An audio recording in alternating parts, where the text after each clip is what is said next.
আসসালামু আলাইকুম।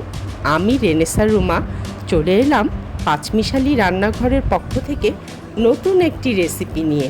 আজকে আমি আপনাদেরকে করে দেখাবো খুব সহজভাবে কিভাবে গরুর নল্লি তৈরি করা যায়। গরু বা খাসির পায়ার আসল স্বাদ কোথায় লুকিয়ে থাকে জানেন? নল্লি বা পায়ার আসল স্বাদ লুকিয়ে থাকে সেটির ঝোলে।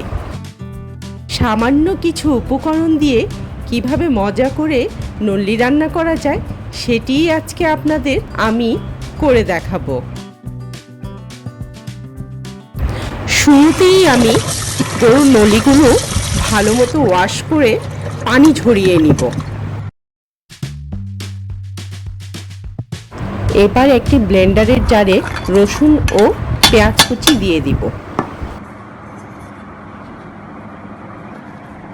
এবার কয়েকটি শুকনো মরিচ আর সামান্য পানি দিয়ে সবগুলো উপকরণ ভালো করে ব্লেন্ড করে নিব। চুলায় একটি বড় হাঁড়ি বসিয়ে সবগুলো নল্লি দিয়ে দিব।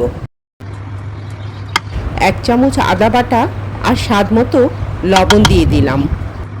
দিয়ে দিব কয়েকটি তেজপাতা, 2 টুকরো দারুচিনি, সাদা এলাচ, কালো এলাচ, লবঙ্গ এবং কয়েকটি কালো গোলমরিচ। এবার 1 চামচ ধনিয়া গুঁড়া ও হলুদ গুঁড়া দিয়ে দিলাম। তারপর পেঁয়াজ, রসুন আর শুকনো মরিচের পেস্টটি দিয়ে দিব। এবার হাঁড়ি ভরে পানি দিয়ে দিব যাতে করে নল্লিগুলো ভালো মতো সিদ্ধ করে নেওয়া যায়। গরুর পায়া কিন্তু অনেকক্ষণ ধরে রান্না করতে হয়, তাই প্রায় 3.5 ঘন্টার মতো মাঝারি আঁচে রান্না করে নিয়েছি।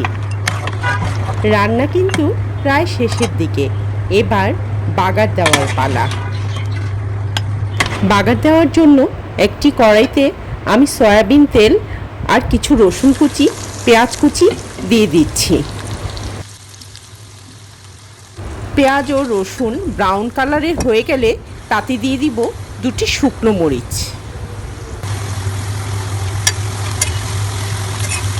বাগারটি তৈরি হয়ে গেলে তা নল্লিতে দিয়ে দিব। তৈরি হয়ে গেল সুস্বাদু নল্লি রান্না। এবার পরিবেশন করব সুস্বাদু নল্লি আর নান।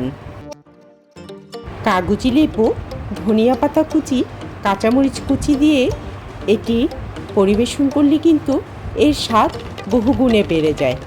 সবাই ভালো থাকবেন। আল্লাহ হাফেজ।